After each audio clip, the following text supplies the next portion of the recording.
Emirates is gearing up to receive the first of two brand new plane types. The Boeing 787 and the Airbus A350 will both begin arriving in 2023. But what's the plan with these smaller aircraft? Speaking exclusively to Simple Flying in an interview, Emirates President Sir Tim Clark explained that it's not about replacing the big jets with small, but more about opening new opportunities to the carrier. In terms of its passenger jets, Emirates has always had a very clear fleet strategy in recent times. The only aircraft in the passenger fleet have been the biggest of them all, the 777 and the A380. However, Emirates' fleet is set for a shake-up with the arrival of two brand new types. Starting in 2023, Emirates will begin flying the A350 and the 787, both new technology aircraft and both new types to the carrier. Emirates' order for the A350s came at the tail end of 2019 at the Dubai Air Show that year. Initially placed in tandem with an order for A330s, the number ordered started with 39 and then ballooned to 50 as the airline firmed up its plans.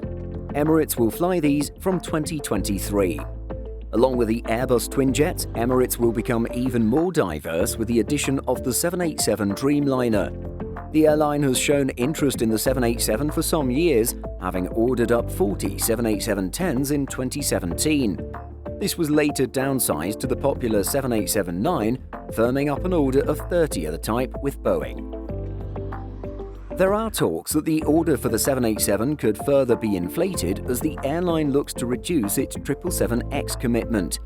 What's more interesting, however, is the reason for this shift to small. Speaking to us in an interview, Emirates President Sir Tim Clark noted that it's not all about replacing the large aircraft. Wide-body twins figure very much in our plans. Not so much for a replacement, unfortunately the 380 will eventually have to be replaced, but for our ability to increase frequency of already profitable city pairs and introduce new routes which would be too big for a 777-300 or even a 380. That allows us to open a lot more areas, countries or cities within those countries alongside Fly Dubai. So we would manage the capacity relationship between the two carriers into countries that we see real opportunity, Africa, South America, Asia, and believe it or not, Europe, which with the combination of all these aeroplanes gives us an enormous potential.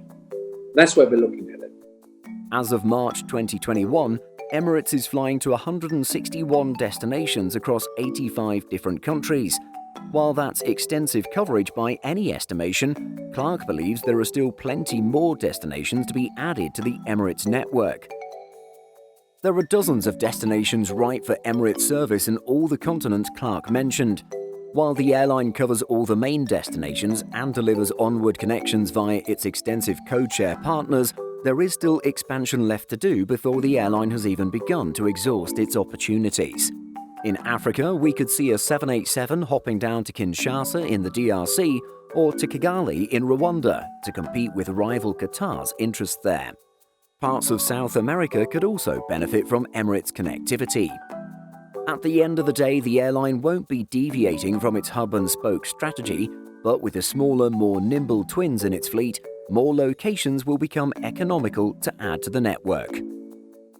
Where do you think Emirates will fly these smaller aircraft? Let us know in the comments.